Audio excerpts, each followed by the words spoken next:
What is going on, Steelers Nation? Thanks for joining us today. You're watching Steelers Crazy, a sick podcast production. Make sure you guys follow us on all social media platforms. You'll see those scrolling on your bottom line as the show continues. We're getting you ready for Steelers Jets today. Really happy to bring on a Jets insider in just a few minutes.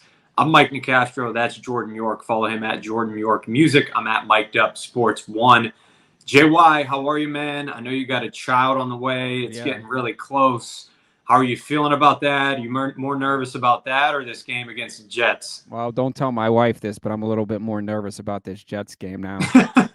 I like how you said that quietly. It's like she can't hear you upstairs. Hopefully your door's closed. Yeah, we're ready to go. But no, it's a good day. Gonna go do some virtual golf after this in Wexford and hit the gym and just get ready. That it was nice because we had that little break, to recover our minds and our hearts as well as Steeler fans. So yeah, man, let's get to it. Let's get to it is right. Sammy, go ahead and roll it. Turn up your volume. Because you're about to listen to The Sick Podcast. Steelers Crazy. Harris Smith shields. Flacco. Polamalu takes it home. Super Bowl 43. Pittsburgh might be bound for that thanks to number 43. The sickest Pittsburgh Steelers podcast. Sports entertainment like no other. It's gonna be sick. And our guest today is not Fireman Ed, but I want to get this right. He talks game, and he has multiple names. He is a New York Jets digital reporter. You can hear him on the Score 1260. Follow him on Twitter at BoyGreen25. It is none other than Paul Andrew Esden Jr. Paul, what's going on, man?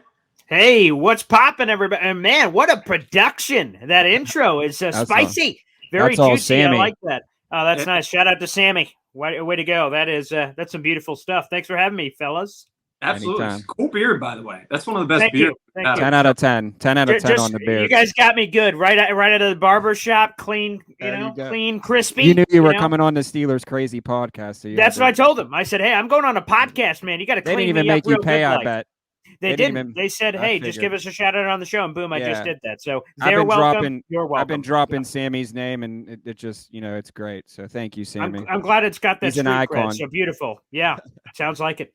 We've already used the word spicy and crispy in the first 2 minutes. So it's all downhill from here to our viewers. Once again, though, Paul, thanks for joining us, man. All right, let's get into obviously a big game this weekend for both teams. Both the Steelers and Jets lost to AFC North teams last week. Steelers, of course, losing to the Browns on Thursday night. Jets pummeled a bit there by the Bengals at home.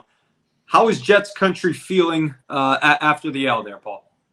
It's history here because the Jets are playing the entire AFC North. They're about to finish it up in Pittsburgh. That's the first time in history that they've ever opened up against the AFC North like that. So quite a challenge, obviously, to start the season, regardless of what seems to be happening with some of the other teams. There's a lot of talented teams here. Lamar Jackson's a near MVP. Joe Burrow and the Bengals were just in the Super Bowl. And the Browns, I think, have a Super Bowl roster, even if Jacoby Brissett may not be the Super Bowl guy. And then, obviously, now we're heading to Pittsburgh, which Acrisure Stadium? Is that the one? Yeah. Is that still hostile territory, Heinz Field? I don't know all that jazz. But, so Jets Nation actually at 1-2. With, I would say, both sides are probably saying the Steelers look at the Jets going, winnable game here. Obviously, it's the Jets. And Jets are going, Mitch Trubisky, maybe winnable game here. Not as daunting as it normally is as a trip to Pittsburgh. So, Jet fans are on the edge of their seat. But I think a lot of the excitement is the return of Zach Wilson, medically cleared earlier this week. And I think Jet fans have seen enough of Joe Flacco. So sorry, Steeler fans, we're all craving that Joe Flacco juicy reunion, but that's not going to happen. Tell you what, both teams could easily be 0-3 as well. I'm sure you're quite familiar, obviously, with the comeback you guys had against those Brownies. Absolutely incredible. Some Flacco elite magic. And then the Steelers' first game in Cincinnati, of course, without 13 turnovers caused. They don't win that game. So you set me up for a really natural transition here. I tweeted something this week, and before we get into a little more Zach Wilson items, that got a pretty significant reaction. Some good, some bad. So I tweeted the Steelers had more of a chance to lose against Joe Flacco this Sunday than against a potentially rusty Zach Wilson. It does not sound like you agree with that sentiment. I guess it would have mattered after what game that you tweeted that. And I know you tweeted it when you tweeted it, but to Jets fans and kind of the pulse of the team, right? Coming off the Browns game where it's 4 touchdowns, elite Joe Flacco, Super Bowl MVP, right? You said it after that, they'd be like, oh, obviously, you see Joe Flacco slinging it around out here, but obviously, and, coming off this Bengals game where he was atrocious. I mean, it was classic latter stages of his career at Ravens where he was just throwing bad interceptions. He obviously, at no point during his life has he ever had the mobility beyond a parked car. So, when the offensive line starts to crumble, like Joe Flacco, he's just got nowhere to go. He's a gosh darn fossil back there. Yeah.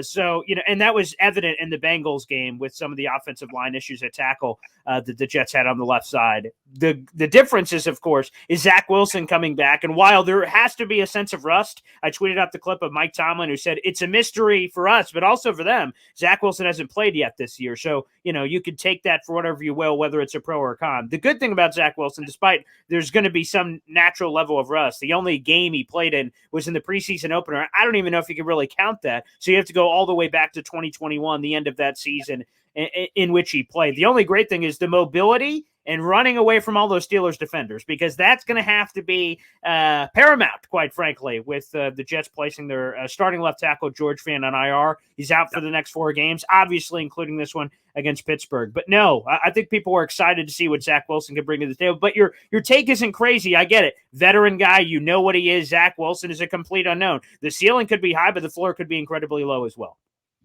Tell you what, one thing Zach Wilson wasn't running away from, I might go all TMZ on you here, Paul. Yeah. For the Cougars, we think, and listen, this is not Jordan and I just stating this over here on the Sick Podcast, Steelers Crazy. It's an actual Steeler as well. I think Zach Wilson has a lot of talent. A second-year guy. He likes to get after the Cougars, it seems like, in his free time. And literally, he's a BYU Cougar. Yeah. I think Wormley may have hit the nail on the head there, that there has been some extracurricular activity, some of the dabbling, quite frankly, I haven't done in a while in terms of some of our podcasts or shows, interviews, articles, had not dipped into those waters and never thought I would be in another mother's Instagram. Zach Wilson's mom, I had a clip tweeted out from her Instagram story from a while back after the story breaks, right? It's kind of, whoa, all right, Zach Wilson messing around with moms. Zach Wilson's mom was, apparently she's a Zumba class teacher or something. And she went like, look at all these hot moms. Zach Wilson, come check out the merch, basically. And I was like, good Lord, have mercy. So, I mean, it's all over the place. It's taken on a life of itself. But I think Zach handled it the best way possible because they planned this team trip to Idaho in the middle of nowhere. So he said, oh, I had bad cell service. Did I miss anything? He tweeted that out and everyone got a good laugh out of it. So he handled it pretty well. But yes, Zach Wilson earned a lot of street cred from NFL people. Probably not the intention, I'm sure, of the accusation initially from that ex-girlfriend. But that's how it works, baby. Yeah, I don't necessarily think that's going to be on every bulletin board in the Jets meeting facility this week. Jordan, you're a big Zumba guy, aren't you? I mean, I wouldn't say a Zumba guy. Yeah, not a Zumba guy. Maybe yoga. Don't dabble there. Yeah. Maybe yoga. Maybe yoga. Yeah, hey. I just stretch in the morning and pray and wake up and hope for a Steeler victory. That's about the extent of my life.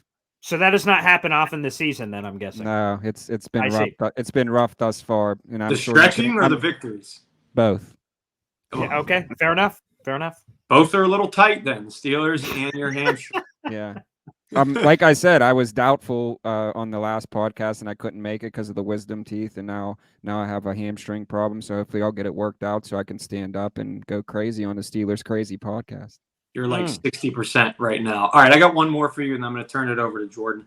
Sure. Now that we're still on this Zach Wilson topic, you kind of alluded to it earlier that there's still some questions surrounding him, of course. One full season, in a system with obviously not the greatest weapons around him. If that were the case, you don't draft Breece Hall, you don't draft Garrett Wilson. Give me a scale of 1 to 10 as we currently sit. This is a number 2 overall pick last season. 1 to 10 confidence ranking in Zach Wilson becoming a star quarterback in this league right now. That is a great question. I'd be about a 7.5, and maybe that's going to be higher or lower than I'm not sure what people, outside perspective is on it. Because for Zach Wilson's rookie season, it was a tale of really two halves. He had the first half of the season pre-PCL injury. He had a PCL injury in that New England Patriots game, the second New England Patriots game, where it gave him some issues. He gets hurt. He's out for 4 weeks, kind of randomly in the middle of the year. And pre-injury, before he got hurt, he just had an affinity for turnovers. He was trying to do too much, trying to go crazy, and that got him into a lot of trouble. The most noticeable one, of course, is that New England game where he threw like 4 picks, and it was just bad. Bill Belichick was putting him in a blender. And then he had the injury where he was forced to sit out. We saw Flacco, Josh Johnson, Mike White, Hall of Fame game, of course. Yeah, we got all the flavors of the rainbow. And then when he came back from injury, Zach Wilson really reined it in. It was him, Aaron Rodgers, Joe Burrow, interception list streaks for a series of games to end the year. I know Joe Burrow ended it before the playoffs, but it was Aaron Rodgers, Zach Wilson. That's a great stat. And then he had a couple of really pop games. The Jets should have, could have, would have beaten the Tampa Bay Buccaneers in MetLife Stadium. Zach Wilson played incredibly well in that contest. A lot of people said, okay, there it is. And then, obviously, the Jets weren't in the playoffs, so they ran out of time at the end of the regular season. But there's a lot of hope and optimism heading into the offseason that maybe he could do something. And then, as you mentioned, the Jets hit the upgrade button. Garrett Wilson, number 10 overall pick in the draft. That's the highest drafted receiver by the Jets since Keyshawn Johnson was the number 1 pick in 1996. So that was like, to take a receiver that high was like, whoa, okay, look at the Jets. Breece Hall, that was the highest drafted running back by the Jets in 31 years. So they just did things that they've never done before in terms of hitting those upgrades. And then there was all kinds of other things. Free agency dollars. Laken Tomlinson was $40 million, so you sprinkle that in.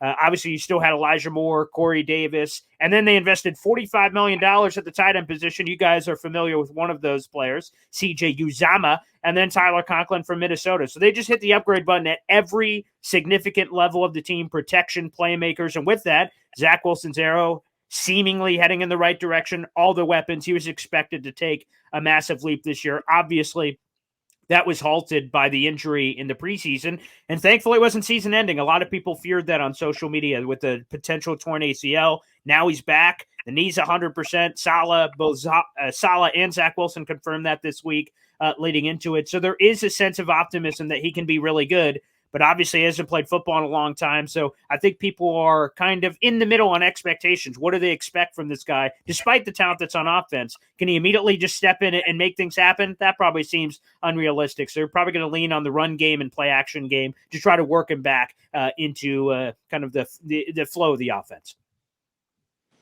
Yeah, so kind of on that note, I just wanted to switch things over. So what would you say that the Jets, to you personally, is their biggest weakness thus far? Well, you could go left tackle if you want to go there, because it's just been a crazy musical chairs. Mekhi Becton, who was lost of the season last year in week 1, we're like, okay, Mekhi Becton's back. You got George Fant.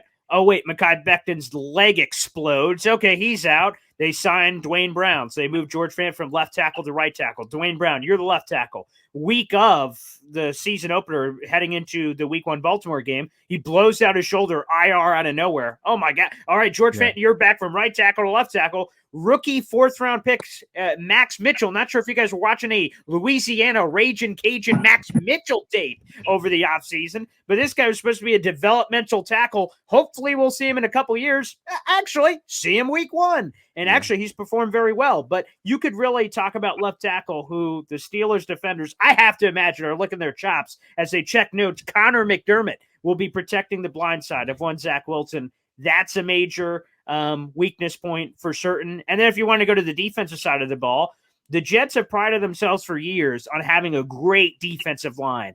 And then heading into this year, Carl Lawson, $45 million. John Franklin Myers, $55 million. Quinnen Williams, number 3 overall pick. And Jermaine Johnson was another first-round pick. The Jets were just had a million first-round picks, and they used that. So the defense was supposed to be really good. 5 sacks through 3 games. And then in a game that was supposed to be the quote-unquote get-right game against the Bengals were on pace to allow 111 sacks on that poor Joe Burrow fella. And guess what? So Jets defense, get right game, get wrong, because hell no, they couldn't do diddly crap, man. They only had 2 sacks in that contest, and it was just a get right game for Joe Burrow and the Bengals. So while they head into what Jet fans are saying, the pulse of the fans are like, the Steelers' offensive line's a little questionable. Maybe the Jets' defensive line could go crazy. Well, they didn't go crazy in the last opportunity, so pass rush is an issue, and that would be another weakness as well. Yeah, Gordon, let me check the boxes here. We now got crispy, spicy, and raging Cajun on the show. Yeah. Oh my god! Oh my god! Hottest podcast. This is like a KFC commercial. Yeah, I hope you guys are getting your royalty check for this, some sponsorship opportunity. Yeah, KFC, if you're listening. Popeyes. We got some Popeyes vibes. Yeah, right KFC looking good. Yeah, there you go. I got to throw one more, though, in the weakness category. And by the way, major troll job. I don't know if you guys would know because, you're probably not intimately familiar with the Jet safeties. But what I like to do on top of listening to all our own press conferences for my gig, Jets, players, everything. I'm like, let me dip into the Mike Tomlin presser. Let's see what this guy's got to say. And man, you guys, these Tomlin pressers are interesting. I mean, you guys get them every week, so maybe it's just all the same to you. But he goes in this monologue about the last game. And he's like, let's break down the Jets roster. He starts going position by position, giving us quick hitting points like it's a podcast of his own. Apparently, you guys got some competition with Mike Tomlin. And he gets to the safeties. He's like, whew.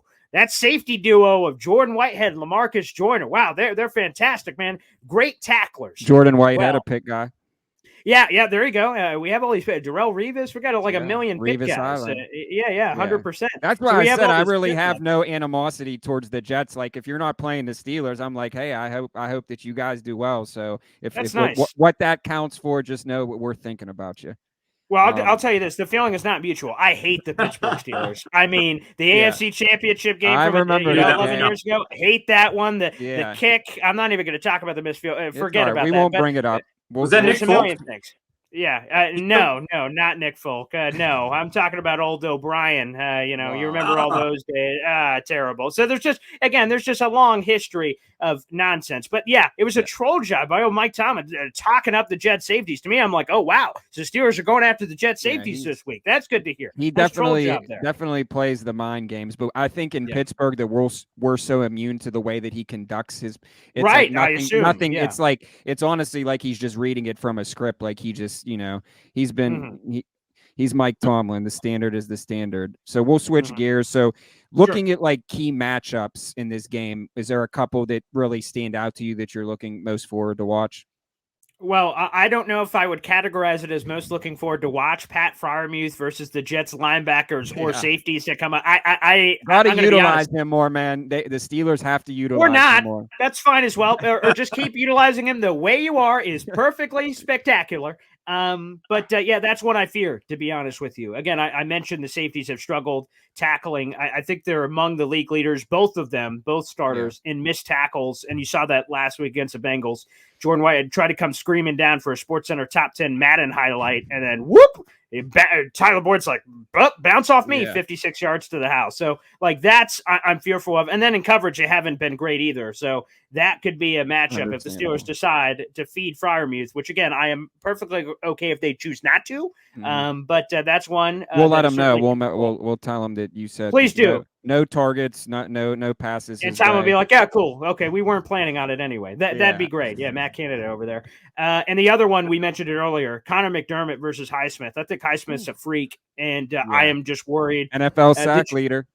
100%. Yeah, there you go. TJ Watt, who? Exactly. So exactly. At this point, does it even matter? 100%. Right. So even though he's out. So the Jets are going to do everything in their holy power to kind of, I don't know if they're, Highsmith is, a sack leader, which again, tip of the cap. I'm not sure they're going to give him the same treatment that they gave Myles Garrett in Cleveland. On every single play, they give him a tight end chip, running back chip, and then whatever normal protection from the offensive line. And Myles Garrett admitted it after the game, like, Jesus, like I was tired, man. They just kept throwing the entire kitchen sink at me. So their plan worked. I'm not sure. No offense to Highsmith, I don't know if they're going to give him that same level of respect. Maybe after he's putting McDermott on his ass horizontal, maybe then they're like, oh, you know what? Maybe we should make an adjustment. But that one is fearful. So I imagine they're going to move the pocket a lot. That's what Mike Floor's going to do, the Jets offensive coordinator, and try to just find ways to get away from him. Identify pre-snap where he is on every play and go, okay, we're going to roll out this way, we're going to do this, and try to build your game plan around it. So that's another weakness that I'm fearful of. And guys, you guys got to hook me up here. And it gave me a little boost, like Mike Tomlin. You never want injuries at all, of course, on either side. I say that in any interview I do on both sides. Hopefully we all stay healthy and play a good game. But when Mike Tomlin went, oh, yeah, Minkah Fitzpatrick, concussion protocol, I'm like, you know what? Play it safe. Well, want to give him a week off. Enjoy a little. I went, Minkah Fitzpatrick. That dude is an absolute game wrecker. I want no part. I want to know where he is on every snap. Hopefully, his car breaks down. He's not able to make it to the stadium because I think they'll call him an Uber if his car breaks down. Yeah, there you go. By the way, what's up with that? I heard that earlier in the week. Concussion protocol. Is he in? Is he out? What's his latest on old Minkah? I think when you're 1-2 and Mitch Trubisky is your starting quarterback, playing it safe generally is not the best option. I think he's still fairly questionable, trending towards playing. So sorry. Game time decision. Yeah, I figured he was going to play. He's again, concussions are hard to, they're non-linear injuries, so it's hard to kind of project that sort of thing. But he's dynamic. That's another one that I fear, just in general. Not him against anyone, him against everyone is a great fear. Yeah, it'd been nice if he suffered a back injury like Tua. Yeah, right. Come on, man. Come on. Like, how in the hell are they getting away with this? I know the NFLPA is doing an investigation, but like, whoa, my back, like, and then they're like holding him up like a ragdoll puppet. I'm like, geez, Lou. I know what they say with a back injury, you pop right up. You pop right up when you have a terrible back injury. You walk off the field. You shake it out a little bit. That's just what you do with a back injury, Jordan. Yeah. What, bath salts there in the locker room or something that got him? And he came out in the second half. I went, what the hell? I'm like, he's alive? I thought he was done. They just cracked his back like he went to the chiropractor and they said, go back out there. They took him in. They didn't even take him to the locker room. They just put him in the little blue hut and said, we're going to do what we do. And you're back out there. So I have two more questions to end on. And they're the same question, but just one's for the Jets and one's for the Steelers. So finish this sentence for me. The Jets will win if they score more points than Pittsburgh. Thank you very much. Thank you. I appreciate you. That's spicy. Rest in peace to my grandfather. That's always what he used to say. I kid you not. God bless. What a great guy. What a great freaking guy. I love that. Yeah. All right, so finish this sentence. The Steelers will win if. Yeah, I'll answer your other one for real, though. But, yeah, I mean, that is it. Yeah, score more points. That's a hashtag analysis. Yeah, that's why you guys bring me on.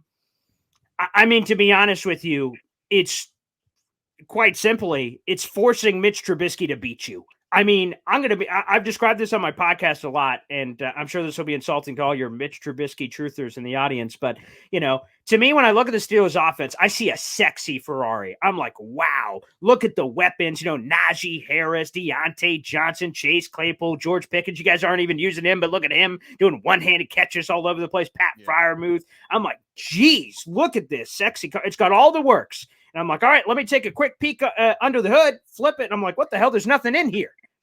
What is this? And that's Mitch Trubisky. He's supposed to, he's supposed to be the engine of this thing. But again, the engine's not existent. Mitch Trubisky stinks. So I'm like, man, you got all these weapons. I think that if you, again, this is my take heading into the game. If you get after Mitch Trubisky and start throwing some pressure at him and then just force him to try to beat you by getting the ball to all those weapons, I think that's where the Jets, if they're going to win this football game on the road in hostile territory, again, I think for both teams, it's must win. That's probably crazy to say in week 4, but for the Jets schedule, they got Dolphins at home who are 3-0, and we'll see what happens tonight, obviously. Back-to-back road games in Denver, in Green Bay, yikes, and then 2 home divisional games against the Buffalo Bills. Oh, yeah, they're pretty good. In New England, we'll see with Mac Jones' situation. But, man, it's like, man, if you don't win this one, what the hell other one are you going to win? So it's must win for the Jets, and I was on a couple of Steelers podcasts earlier this week, and they kind of seemed to sell me a similar bill of goods looking the rest of the way. So both teams, a chance to get to 500. I mean, this is just absolutely paramount for both sides.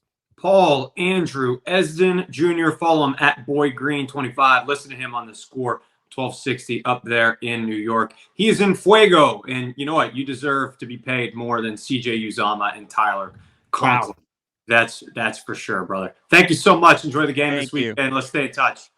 Yeah, absolutely. And I'll just end on that last question. I'm sorry I didn't answer it for you, pal, is that the Steelers win, quite frankly, if they can disrupt Zach Wilson. And eventually Zach Wilson's going to have to throw the football. And if the Steelers can challenge him, get after him, we talked about the offensive line issues. Again, if they can get after him and make some noise, I think the Steelers can win this football game. The defense is really good, and I think they could easily come up with a plan where they don't have to use Mitch Trubisky, offensively speaking, to try to win the game, that they can win it in other ways. But I think the key to the game, quite frankly, is Steelers defense, Jets offense. I think that's the way, is getting after Zach Wilson and forcing turnovers, which, again, historically speaking, he's had in the past. Just to make sure I answer that. So basically what you're saying is the Steelers are going to win. Absolutely not. No. I just wanted to confirm it for Score prediction. Good point, Jordan. Okay. Again, I know I'm going to get a lot of angry Steelers fans on the. Keep it real. We're always angry. Keep it real. Yeah. To me, I think it's going to be. To be honest, when I analyze the Pittsburgh Steelers, I see a team that refuses to lose in any other fashion than close games, or win in any other fashion as close games. So it seems like we are destined for a one-score game. Somehow it's on the line at the end. And to me, I think that the Jets cause more problems for Mitch Trubisky than the Steelers defense causes for Zach Wilson. So if we're going to go with score, I'm going to go like 28-22 Jets. But man, it's going to be interesting. Yeah. I think, hey man, I think there's going to be a little chutzpah here. I think there's going to be a little, energy, a little popping happening. Some big plays that people aren't expecting. Some defensive slugfest. What, 5-4? No, what is this, soccer? Hell no. Let's get some gosh darn points out there, man. KFC or Popeyes? All right. Oh, KFC, man. Come on, all day, every day. Let's go. Attaboy. Solid mac and cheese. All right, I'll give you one more. I got to. Paul Andrew Esden Jr., the Score 1260. Appreciate you, man. Yeah. Thanks, guys. Appreciate it.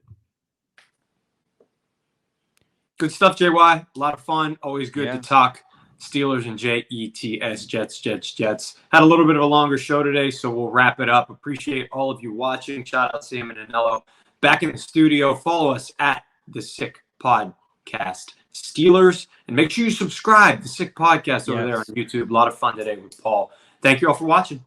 And that's a wrap. Hope you don't miss us too much until next time. Follow The Sick Podcast Steelers Crazy on YouTube, Instagram, Facebook, Google Play, and Apple Podcasts.